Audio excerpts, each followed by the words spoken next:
Was there an anvil on it? All right, welcome back live. We continue with the Ireland Contracting Nightly Sports Call. As always, you can call us on the Bordas & Bordas hotline, which is 412-575-2600, looking for your take on the Penguins, on the Pitt job, NFL, whatever the case may be. Gene, you haven't been here. At least I didn't talk to you until earlier in the week, so I want to get your take on what the Steelers did with John Bostic and also Morgan Burnett brought in from Green Bay. Both signed free agent deals. Do you like those moves? Yeah, I like them both, but I don't think it changes their draft philosophy in the least. Do you, Bo? No. No. I think they're still going to draft those positions. Yeah, I do too. If they can. Maybe not safety so much, but certainly inside linebacker. Yeah, I think Burnett might be a little bit more impactful than Bostic figures to be, but I think they're both good additions, yeah.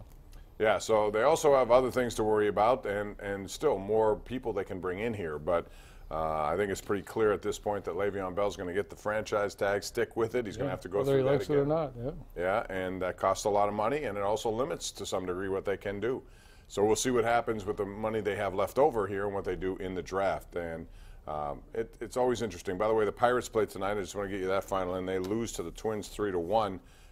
Trevor Williams, 5 1/3, struck out 8, gave up a couple of runs. And Starling Marte stole a couple of bases. So that's your highlights of the Pirates, in case you wondered. I think the Pirates are going to be better than people think they're going to be. What does that mean? 75 wins, something like that. Okay. Still under 500, not in contention, though, right? Or do you think? No.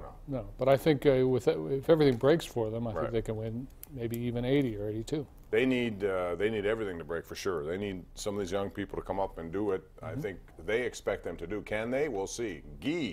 Guy in Ligonier. We're talking hockey, so you're Guy tonight. What's up, Guy?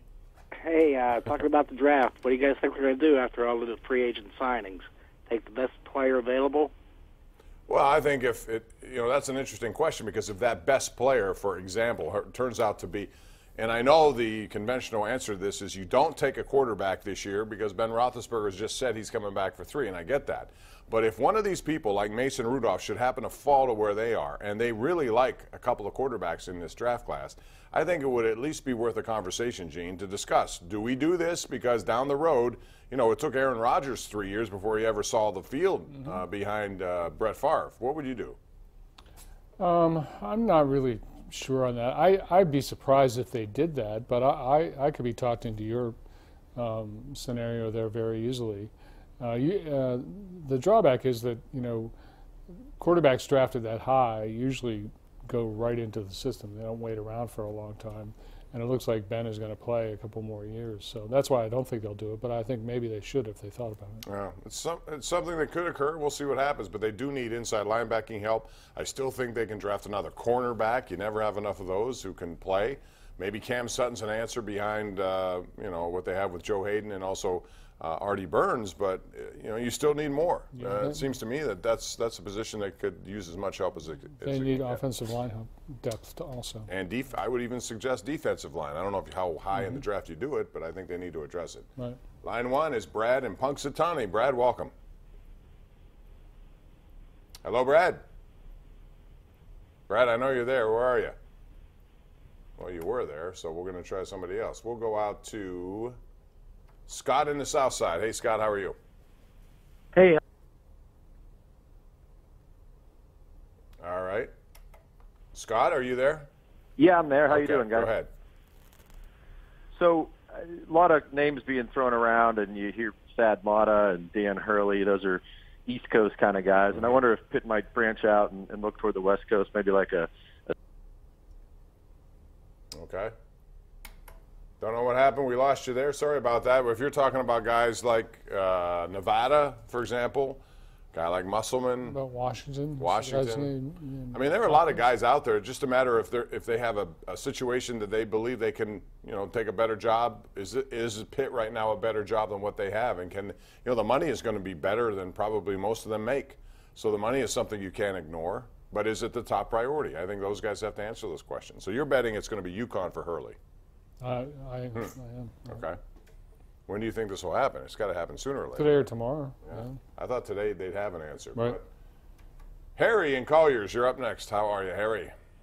Hey, Bob, good talking to you again. You too.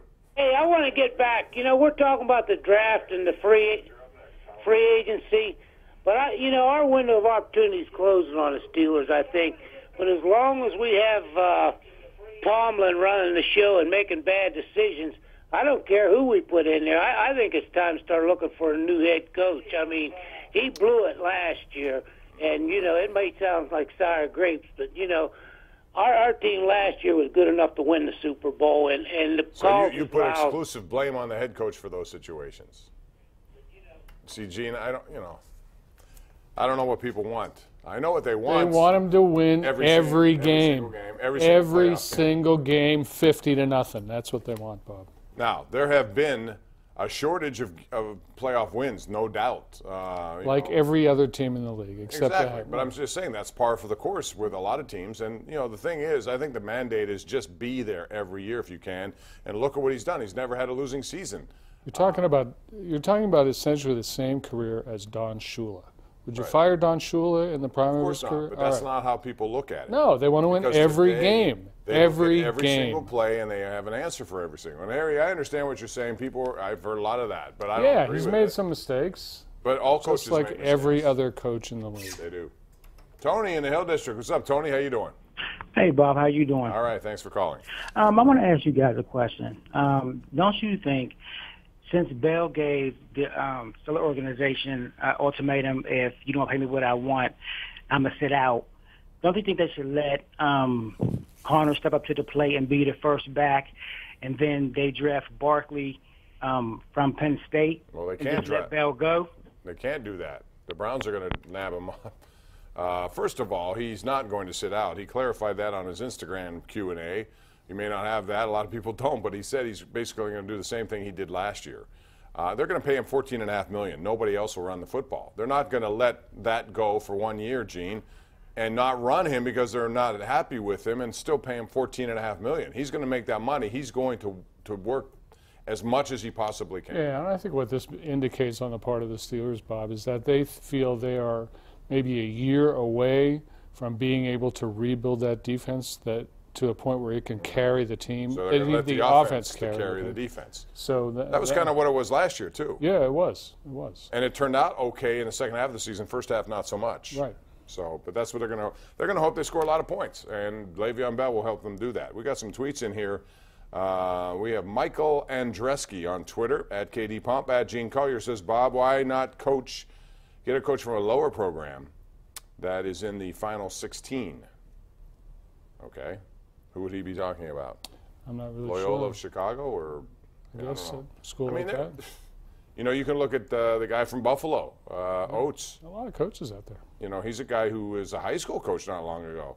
We also have this one here from Max Kronberg. Bob and Gene, do you think the Penguins can hold on to the top 3 spot in the division or move backwards into a wild card? Well, if they had lost tonight, Max, I would have said that wild card thing was a real possibility because they have some head-to-head games.